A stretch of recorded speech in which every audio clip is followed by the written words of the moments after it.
Hola, soy Valentina Godoy Rivera, directora de Paitanas. Hola, mi nombre es Constanza Barrios González, soy directora de Fragmentos.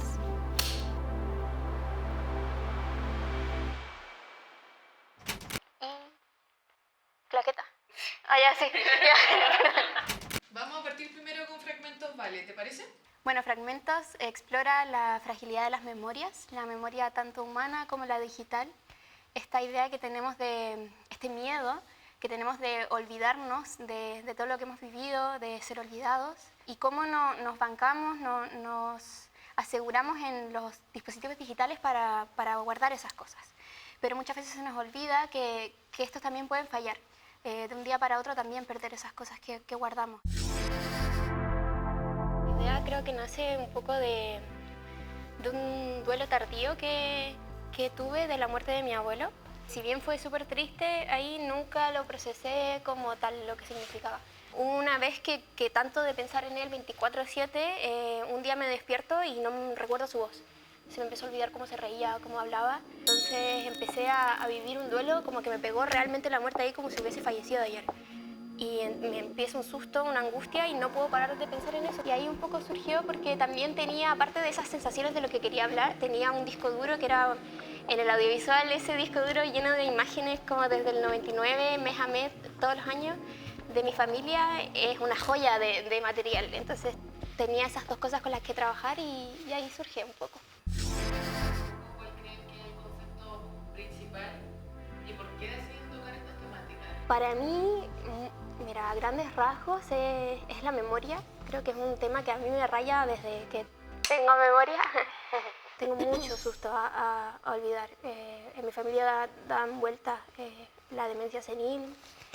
Y no sé, desde chica que escuché esa típica frase que dice como uno muere dos veces, como cuando dejas de respirar y la última vez que te mencionan. Y creo que hay tanta riqueza en cada persona, en cada uno, en cada universo de uno, que creo que me da mucho susto. Creo que es el susto más grande que tengo, que se olvide todo. Entonces, la memoria sobre todo, y como que yo no quiero que mi abuelo sea olvidado. Yo no quiero que mi sobrina chica que ahora nació no sepa quién es él. Porque impactó mucho en mi vida, ¿por qué no puede impactar en la de ella también? Claro, igual era algo personal, o sea, también a mí me provoca sensibilidad esto, pero es algo muy colectivo al final, como el duelo, perder a un ser querido o perder como algo que te importa mucho, como que lo personal igual es muy colectivo y compartido al final. Sí. Volviendo un poquito al tema de producción, ¿cómo hacer este corte? ¿Cómo fue para ti? Yo creo que igual duro, ¿no? Sí, Si creo era que- pandemia, tenía que salir y tenía que grabar animales. Yo creo que para los dos me tinca que lo más duro fue el montaje, ¿o no? Fue súper solitaria. Era yo encerrada en mi pieza, supongo que tú también fue súper solitario, entonces como yo encerrada en mi pieza con un montón de papeles tirados porque la animación es análoga. Me sentí un poco como cuando era más chica, como una niña jugando con papeles, lápices, piedra y a ver qué salía. Vamos a craftear, como que, bueno, yo creo que si dibujo acá esto y lo pongo así, va a pasar. Entonces como que de repente era muy desordenado, tenía los papeles ahí, escaneaba las cosas con mi celular, porque impresora no, con celular, horas así escaneando, la espalda que me dolía y después, no sé, por ejemplo, los glitcheos de la foto. No sabía cómo hacerlo, pero yo cuando era chica, ¿qué me gustaba hacer? Descargarme aplicaciones cualquiera y inventar. Entonces me descargué aplicaciones y una que ya ni siquiera los servidores están abiertos y dice, tenía 3 botones, empezaba a inventar. Y salía algo y no pensaba como, lo puedo hacer mejor, como que eso me gustaba y ya está. Y como que todo así. Por eso ahora pienso, la animación podría ser digital, con Procreate y todo, pero todo era como muy manual, como cuando era chica y creo que lo pasé muy bien dentro de eso y era un momento muy mío, como que era como yo conectada con mi niña interna, porque volvía a hacer cosas con las manos y con mi sensibilidad y con mis abuelos. Entonces, sí.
Qué linda. Íbamos a Limache a ver los fuegos artificiales y tú te asustabas mucho con el ruido, entonces yo me metí al auto contigo adentro. Entonces Tata de repente decía, no, no sé si eso fue antes o después. Entonces ella dijo, yo la voy a acurrucar. Y esa es la foto.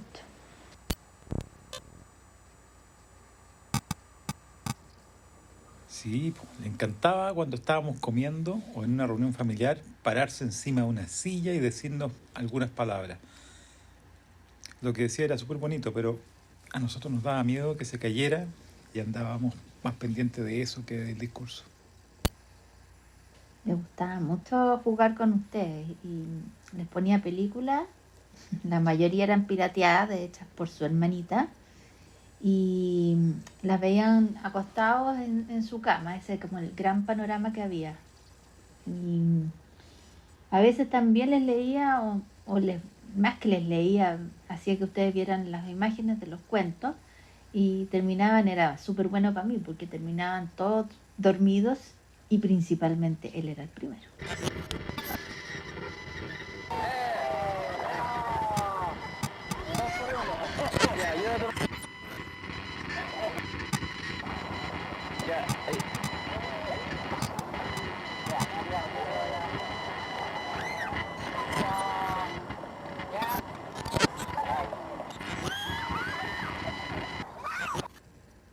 Cuando íbamos a Viña salíamos harto, aprovechamos harto el fin de semana. Eso tiene que haber sido en la recta La Salina. Siempre iban en la mañana o en la tarde, entonces ahí nosotros nos metíamos en su caminata en la tarde. Las llevaba, sí, pues las llevaba a tomar un heladito, les compraba un algodón de azúcar, cualquier cosa que él sintiera que las estaba regaloneando. Después de esas caminatas y cuando llegábamos a la casa y hacía mucho frío, preparaba unos huevitos a la copa, que casi siempre quedaban los pedacitos de cascarita ahí entre medio, pero ustedes se hacían los lesos, total, era algo preparado por el Tata. Ahora, no lo endiosemos. Era un ser humano, con todos sus defectos. Es como que el Tata, no sé, de cierta manera como que sabía que se iba a morir temprano. Es más, él siempre pidió que si algo nos iba a caer en enfermedad a la familia, que fuera él. ¿Sí? Que no quería que nadie más se enfermara, que solo él. Yo creo que era como su manera de ver la realidad, pero tenía miedo a la muerte, mucho miedo.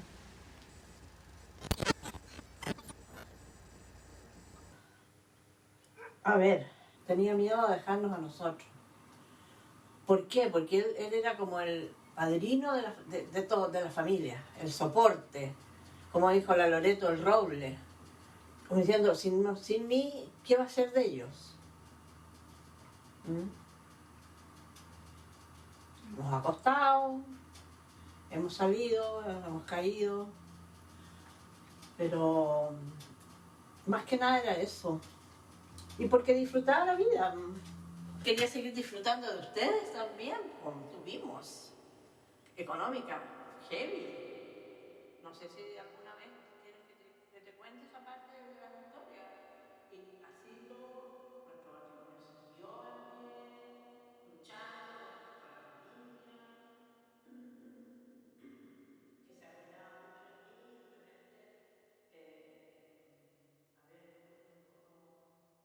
escuchen por favor. Bueno, estamos afuera y él estaba tomando. Tenía miedo de dejarnos a nosotros.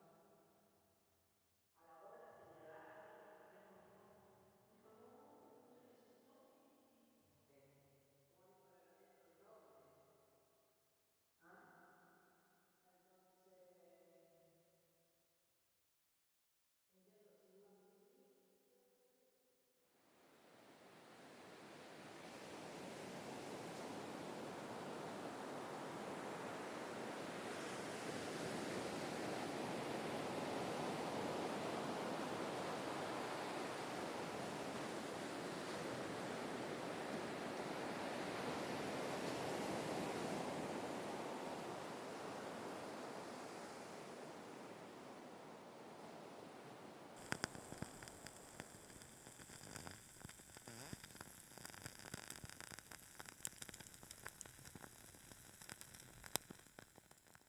Siempre he sentido una sensibilidad por la naturaleza y como todo esto que está pasando allá, que creo que ahora último se está comentando más, pero esto está pasando como desde el año 2006, lo de la minera Dominga.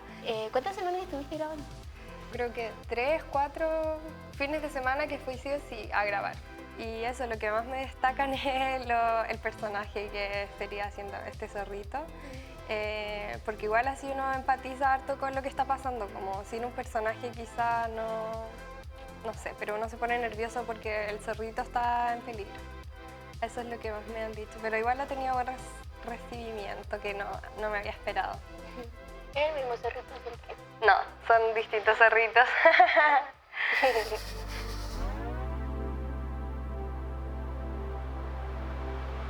Y además,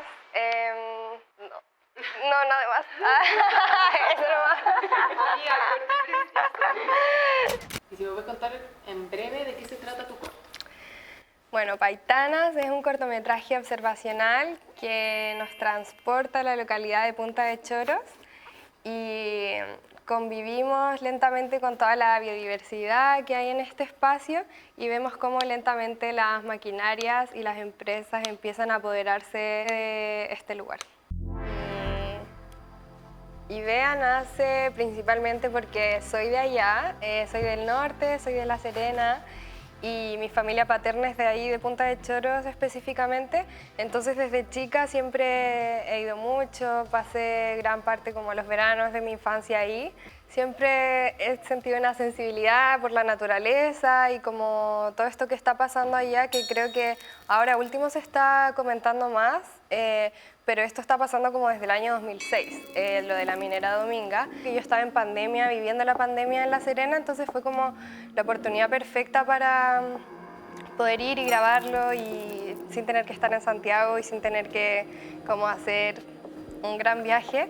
Pero igual siento que le saqué en ese lado el lado positivo a la pandemia, porque al principio me frustraba mucho que estaban todos mis compañeros acá en Santiago, igual podían salir a grabar, no sé, la feria, o aunque fuera pandemia, igual como que en Santiago habían muchas más cosas, pero fue como, no, ya, yo soy de región y tengo que sacarle el provecho a eso, lograr hacer algo que me mueva a mí y que tenga la posibilidad de grabar, si puedo ir ahora que es pandemia.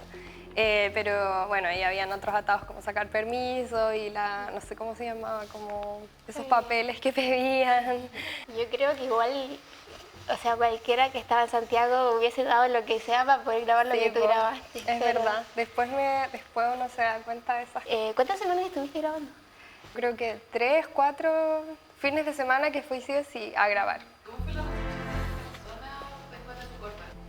O sea, jamás me esperé primero que lo viera tanta gente, entonces nunca pensé como esto tiene que darse a conocer en el mundo. Aparte que igual ya hay muchos documentales como de esa temática y eso, lo que más me destacan es el personaje que sería haciendo este zorrito. Porque igual así uno empatiza harto con lo que está pasando, como sin un personaje quizá no sé, pero uno se pone nervioso porque el zorrito está en peligro. Eso es lo que más me han dicho, pero igual ha tenido buen recibimiento que no me había esperado. ¿Es el mismo zorrito siempre? No, son distintos zorritos.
¿Cuántos litros de café se necesitaron para sobrevivir este cortometraje? Creo que más cositas ricas que café.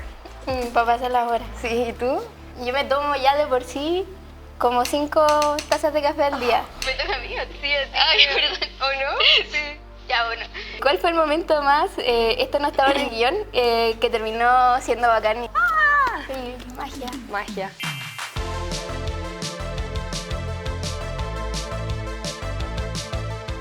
¿Quién parte? Yo a ti preguntando, Ya. ya está ahí. ¿Cuántos litros de café se necesitaron para sobrevivir este cortometraje? Yo creo que no tantos, pero igual sí necesité harta energía porque fueron días y días eternos de rodaje, de pararme ahí, tener paciencia. Pero creo que más cositas ricas que café. Para pasar las horas. Sí, ¿y tú? Nada, no se cuentan. Yo me tomo ya de por sí como 5 tazas de café al día. Entonces ahí, y que trabajaba de noche y era puro montaje más que nada, nada, caleta. Ya. Si hicieras el corto hoy, ¿qué harías distinto? Demasiadas cosas. No, de hecho eso es lo que más pienso, como lo veo ahora y digo, no, cambiaría, ¿por qué? Como... Pero después me digo, bueno, esa era la Connie chica y me abrazo a mí misma. Ay, pero a mí me gusta así. ¿Sí? Sí, así como está. Pero igual, claro, siento que uno es muy autoexigente. Yo veo todos mis cortos y sufro. Sí, Sí. sí. ¿Me toca a mí? Sí, Ay, perdón. ¿O no? Sí. Ya, bueno. ¿Cuál fue el momento más, esto no estaba en el guión, que terminó siendo bacán y quedó en el corto? Ay, cuando pasan los 3 guanacos por la calle, justo cuando hay un signo de que los guanacos pasan. Sí, eso literal fue como Sí, magia. magia, sí. Qué Fue bacán. muy mágico, literal. Así que Está bacán. eso. ¿Y tú? Como no tenía guión, era lo que se dice son las cosas que habla mi familia. Entonces creo que igualmente me sorprendió lo que habló mi papá y una de las cosas que dijo mi abuela que me dejaron así, lo guardo, incluso hay cosas que dijo mi papá que lo dejé fuera, que lo guardo para mí y que nada, fue muy lindo. Ya. Si tu película fuera un plato de comida, ¿cuál sería y por qué? Yo creo que sería como unos tacos, como súper así, esos que se te desarman, porque realmente no tenía idea de lo que estaba haciendo. Y terminó siendo algo que era rico y tiene incluido un tecito, porque también te deja como con una sensación a mí que me tranquiliza. Yo creo que un plato que siempre como cuando voy a Punta Choros, macha a la parmesana. Yo soy del mar, amo las machas, o locos con mayo, en verdad cualquier plato marítimo. Pero las machas es algo que siempre como ahí en Punta Choros, con mi familia.